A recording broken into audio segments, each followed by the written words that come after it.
Hey folks, my name is Joe Benedict. I'm the Waterfowl Management Program Coordinator for the Fish and Wildlife Commission, and we're here today to talk about duck hunting. Well guys, it's been a lifelong dream of mine to be a duck biologist, and it's really a great job to have. You know, we get to drive airboats around, we get to go out at night, we get to eat bugs, we get to catch ducks with our hands, put bands on them. When hunters shoot these birds and they call in the number to the U.S. Fish and Wildlife Service and report a band, they get to find out where it was born, where it was hatched, where it was banded, the distance the ducks travel. It's really kind of a cool thing when you think about birds migrating from Florida all the way to Canada and back every year.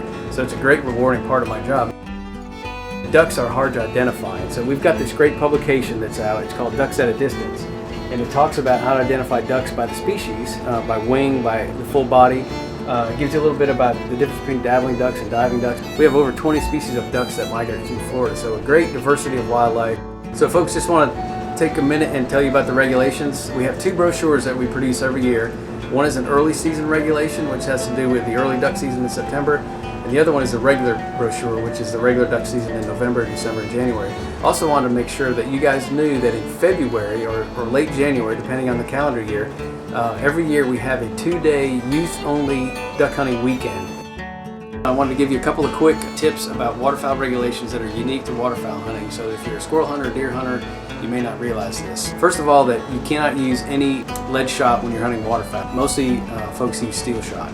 Also, your shotgun needs to be plugged such that it's capable of not holding any more than 3 shells. So 1 in the chamber and 2 in the magazine if you have an automatic or a pump.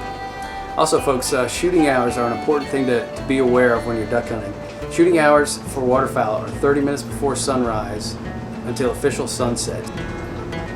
There are so many places to duck hunt in Florida, all the way from the Panhandle down south to the Everglades. I just don't have time in this video to tell you all about them, but there are quite a few. The Fish and Wildlife Commission published this brochure, Where to Go Duck Hunting in Florida. It's available on our website, myfwc.com/ducks. It breaks down the state in different areas. It's got specific locations that have good quality duck hunting habitat. One cool thing about our state of Florida is that there's water everywhere, but not all water bodies are created equally, as you can imagine. So it's important to do your scouting. Take your binoculars out and drive, or get your folks to drive out there. Look around at some of these public water bodies. Look for ducks on the lake, and that's the best indication of a good place to go hunting, is if there really are ducks there the day before or the week before. And as a general rule, if there's a public boat ramp to a public waterway, whether it's a river or a lake, you can pretty much go duck hunting there.